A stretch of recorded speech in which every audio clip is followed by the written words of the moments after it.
All right, good morning, everybody. Welcome back to another installment of the Romeo 2023 CRT reviews. Um, I'm really excited for this trade. This trade's really cool. It's been a bit since we've done like a longer time frame analytical call from Romeo, and this is an analytical call to be long gold, not in January of 2023, but after the breaker, and I'll show you what the overall trade is. This is actually a trade from 2022 that has taken, it's kind of on a quarterly time frame. It's really cool, really cool example of some really amazing, kind of fundamental concepts here. Just if you're actually trading gold, just remember gold's really easy to over leverage. Just the math behind how much one contract of gold is worth versus one contract of your typical forex or equity. One contract, one lot if you're trading Globex. So it's a really cool like breaker call out, and this is actually a trade from 2022, and I'll show you why. It's because the accumulation into manipulation low here that is actually a second or third quarter. It's third quarter of 2022, and then we basically, like, if we have 10 quarters to set up, we have 3 quarters to distribute. And so when you're in January's Q1 2022, and then we'll look at what quarter it was that we actually end up trading this little mini retracement in this larger quarterly range here, and it's essentially like a breaker entry. It's a little bit of a higher breaker entry, but this is below the 50% fib of the entire trade range on the quarterly time frame there. And so yeah, and that's his trade. He and this is like this is genius. I mean, this is like a thing of beauty. This is one of my favorite trades in the series, in the 2023 series. Just beauty. And he's got his tweet. If gold is going to do it, the time is here. He's tagged the tweet to the weekly manipulation low there into the key level 1800. So yeah, let's go to FX replay. We'll unpack this thing. So I actually need to resolve. I'm going to delete that really quick.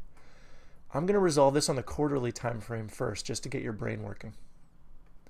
So basically what happened is, with COVID, we have this surge in so COVID really was hit markets really hard in mid-March, as everybody remembers, in the year 2020. And so that essentially creates what is basically like an origination candle for accumulation to start to occur.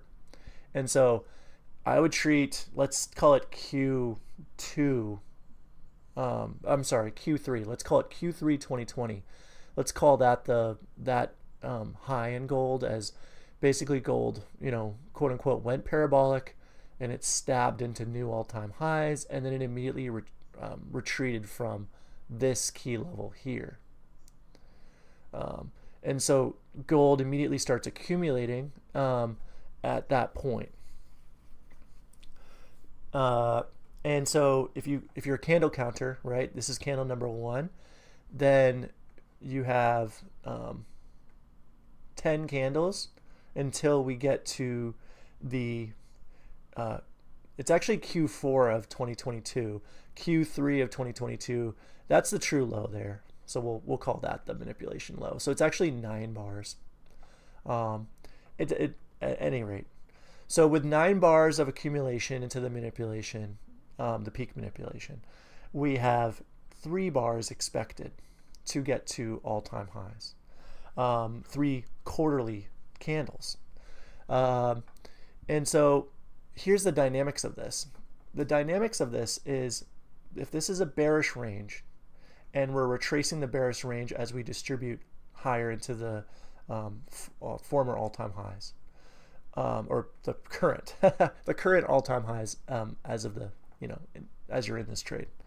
Well, we hit a level, in some internal level. We can investigate this level. But what's really more important is the way we've moved past this 50%. If we go back to the weekly chart makes it very self-evident what's going on. We have a close slightly above the 50% fib, and then we have a new week opening gap, and we have a small little weekly wick, kind of as the low forms of this large bullish candle, and then we immediately take off. And look at all the weekly fair value gaps. We have a lot of internal liquidity, and the only time we've paused is actually in response to this breaker. But as we were pausing in response to that, and it's not really a breaker, it's actually more of a potential bearish order block, future breaker, right? And so we create a lot of LR at that point. And the thing about LR is you don't need to take out the whole entire thing if you're super bullish. And we actually end up not taking it out, but you need to gesture towards it. You need to get to the low of this candle.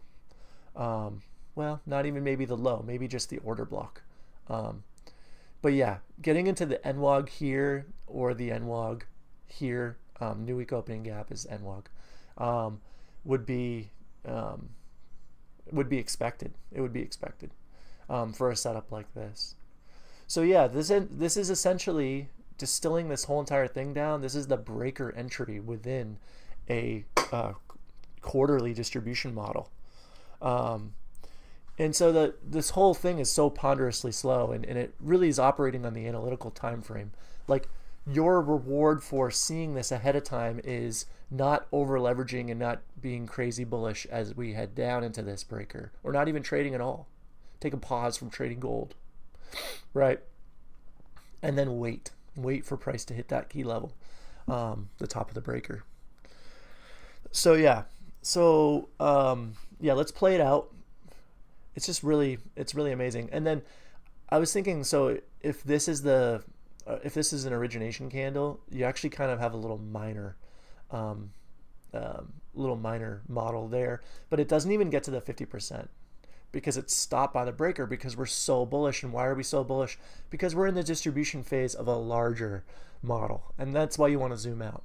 You definitely want to zoom out. The other cool thing is when we do get to the breaker, I can show you this. You can use an internal model to help you, to help you really develop the entry that you want. And then even when you're on the daily time frame, you can use, you can kind of internalize. So just as fractal, as range becomes trend, as range becomes trend, as range becomes trend. So this is trend becoming accumulation and range, and then we'll find our lows and then become trend again within the overall trend. So it's very fractal, very nesting doll, kind of enveloping. It's like the old ICT logo, just kind of these circles within circles within circles. The circle being the one expression of the wave, and the wave being Fourier. And if you've ever wondered why I use 0.3, so why is it 10 to 3? Why is it 10 to 3 that I always use? 3 gives me a kind of an aggressive version of what analytically is actually 1 over pi squared. Or sorry, it's not even 1 over pi squared, it's just 1 over pi. 1 over pi. Pi is 3.14. So a 10 to 3 ratio is actually approximating pi. It's, yeah, or a 3 to 10. A 3 to 10 would be close to that 1 over pi. 1 over pi, I believe, is like 3.1, or sorry, 0.0.318. I like to resolve it to the higher time frame and then just round to the 3 to 10 and just, basically be looking for exits after 3. It's more of like a capital preservation, just watching for potential SMTs, that type of thing. So yeah, that's a kind of a secret sauce. It comes from Fourier. It comes from Fourier analysis. So yeah, so this is a short. This is the short. Oh, I'm on the 1 minute. Man, I was wondering why it wasn't developing very quickly. Now I can switch to the 4 hour. Yeah, so I was hoping that price would be a little bit higher. Yeah, so this really is an entry model to be short gold, by the way. Your counter trend, obviously. But yeah, so let's, you know what? If this isn't the origination candle, but this one is, right? And so let's see if our key level actually forms. Yeah, it does. That is, boy, that's a thing of beauty. I talked about I don't know if I've tried to record this video like 3 separate times, so I'm not even sure what I've said, but this is a genius setup. Like this is the friggin' Mona Lisa. And you can hear my New England accent come out. But yeah, I love this setup. So every exit's an entry, every entry is an exit. This is from here, the origination candle, which we just turtle souped, to here, peak manipulation is 40 bars. 40 times 0.3 is 13. And so you're gonna expect around 13 weeks to get back to the fib. And you'll know to target the fib, right? Because we're overall bullish. So this is a CRT that is targeting not the full range, but the 50%.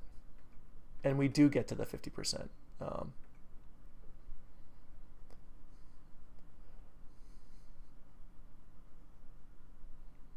We take out these 2 weekly fair value gaps. And if all you're doing is looking on the weekly chart, you might get confused. You might be pretty bearish on gold. You might be disappointed. You might be trying to like force gold longs, and so that's why it's important to zoom out and look at things in the overall context. If you are bearish and you caught that high in that turtle soup, you might be frustrated because you might be thinking to yourself, how come it's taking so long for price to continue?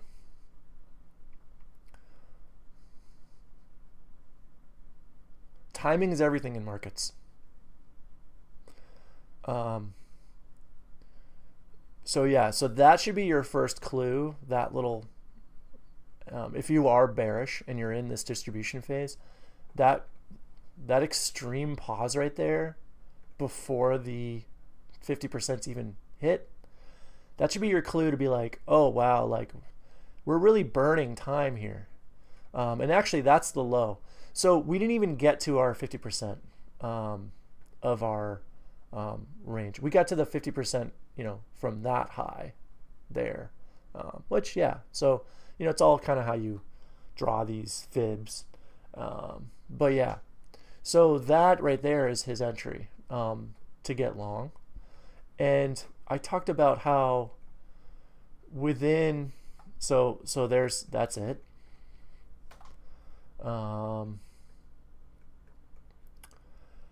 Now we'll do our long continuation entry. So to really perfect this long continuation entry, you can drill down to the to a time frame that's lower than 1 week. 2 days seems a little high. I'm gonna try to add a custom to get a 3-day. I still haven't bought TradingView Premium, by the way. I just can't like rationalize paying for it. And I know it's not that much money, but I'm still in build mode. But I just like the only thing it's gonna do for me is be able to resolve on these higher time frames.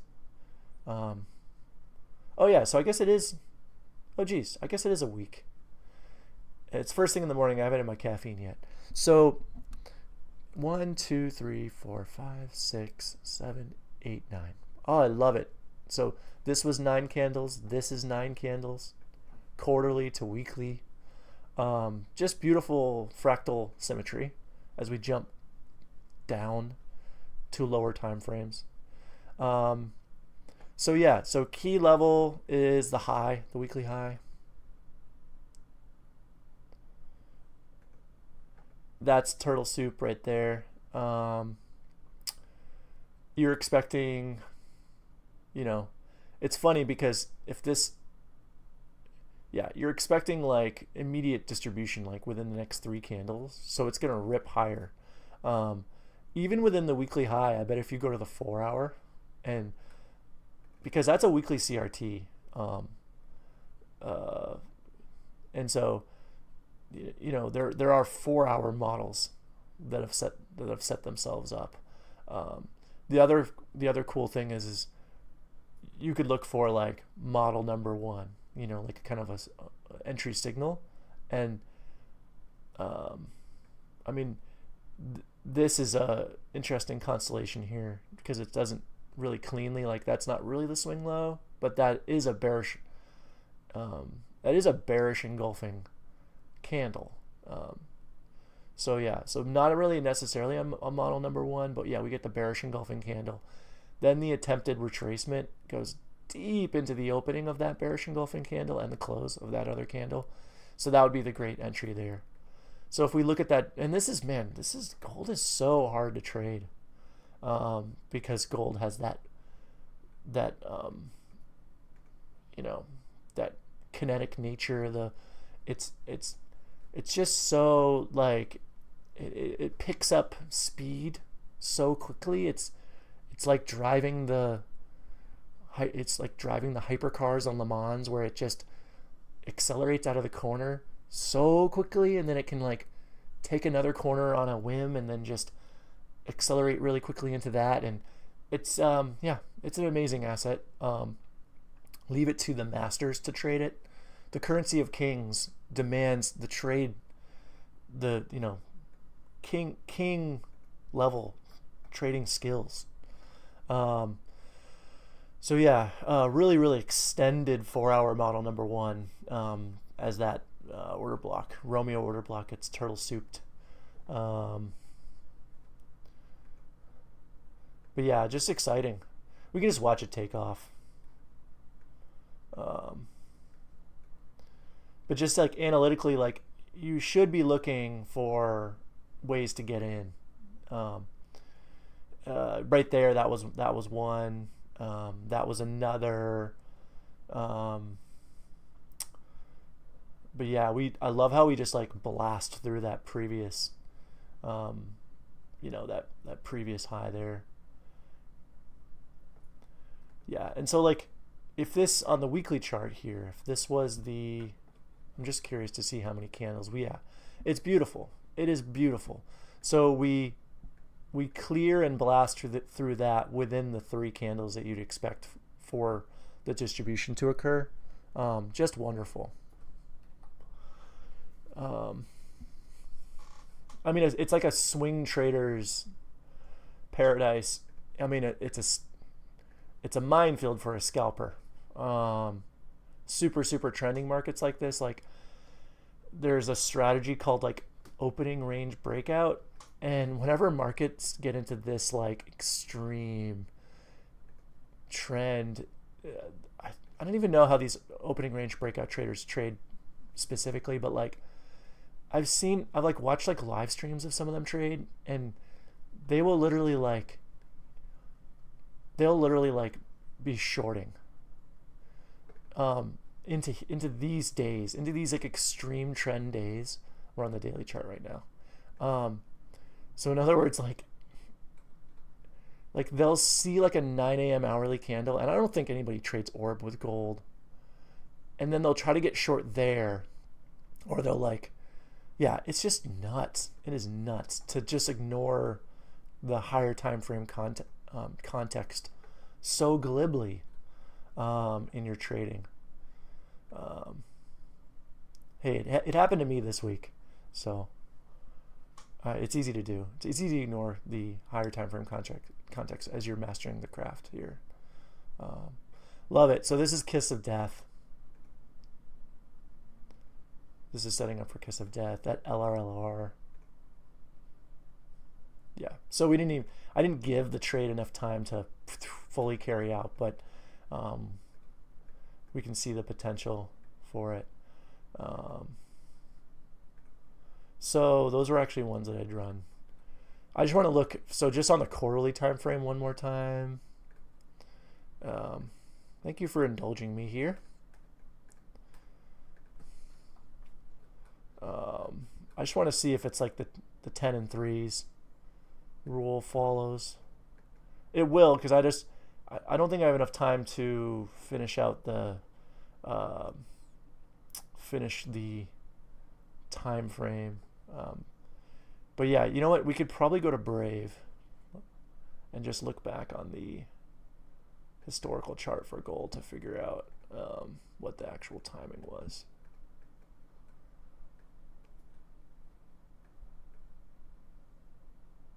$2020. Yeah, you know what? We actually didn't quite get there in time for the full distribution to occur. But this is why I use timing. I use time probably more than price, because if I'm analytically, if I see this, if I see these 10 candles into these 3 candles, I know on that third candle to start to really kind of like hedge my bullishness, because there could always be a CRT. Now there probably wasn't a CRT because I don't think silver was doing super well during this time, but you know, there's many reasons to pull back and to wait for another push higher, especially on these longer time frames. Longer time frames are kind of like the playground of market makers. I mean, it's just so much time for a disruption to happen, for a new development to happen, for leadership to change. You know, the leadership of a central bank, the leadership of a primary dealer bank like your JP Morgan or your Citibank or your, you know, yeah. So, but yeah, that's pretty much it for the video. I'm trying to think of it. It's been a bit since I've recorded one of these, and I'm trying to think if I've tagged all the bases, and I think I have. So this is just a brilliant, beautiful Mona Lisa of a trade, or just, you know, I don't. It's kind of on a higher time frame like this. It's more of like an analytical bias, more than it is a trade. But yeah, it's interesting. I'm just looking at why we might have. I mean, we did. I mean, this is an order block. You got to imagine that's a pretty powerful order block. So, and again, I mean, this is like inflation. I mean, this might have been like the Fed's, like, I mean, they were doing all sorts of job owning. Probably one of the most dangerous times for the Federal Reserve since the 70s, since Paul Volcker had to raise rates up to, like, you know, 20% or so. So yeah, okay. Thank you so much for listening, and have a great day.